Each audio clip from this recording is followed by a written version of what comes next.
Okay, it's bravenewworkshop.org. Yes. And speaking of hilarious jocularity, we're going to see a little bit of that right now, right? Yes. What are you guys going to do? This next sketch is from our current show, the Spilling Me Softly show, and it's a little lesson in how important it is to be involved in your local government. That's right. So let's welcome to the stage Bobby Gardner Get out and of the way Mr. here. Mike Fotis. You guys ready? This needs no setup. No. No. Yes, I need this chair. Thank you. All right. This chair. All right, vote. Wait a second. Where's the Senate race? Where's the circle for president? Ah, crap. This is the midterm election. I'm grossly uninformed for this. City attorney, this sucks. I'm out of here. And just where do you think you're going? I'm leaving because I have zero interest in the midterm elections. They suck. They most certainly do not suck.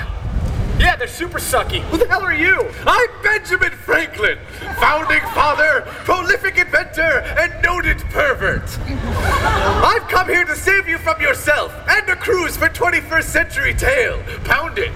Boom. Now tell me, why aren't you excited about the race for governor? That's an important office. There's just no excitement like there is with the presidential campaigns. I've heard more about the 2012 elections than I have about the gubernatorial one. A lot more. Well, you need to get excited. You and your fellow Minnesotans are faced with the grim responsibility of having to choose between the lesser of two evils. What do you mean? Well, I mean that in most elections, you vote for the candidates you like the most. In others, you vote against the candidates you hate the most. In this election, you and your fellow Minnesotans must not vote for the candidate that doesn't not suck the least. That's confusing. And exciting!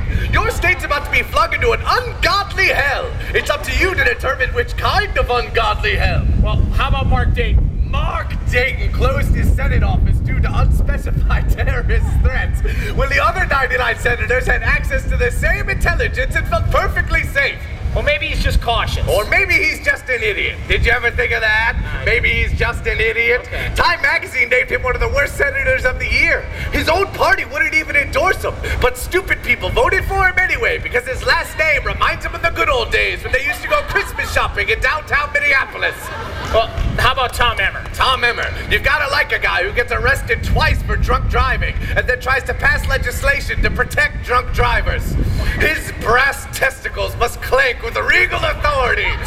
Unheard since Thomas Jefferson loudly proclaimed, "Yes, I have jungle fever. What of it?"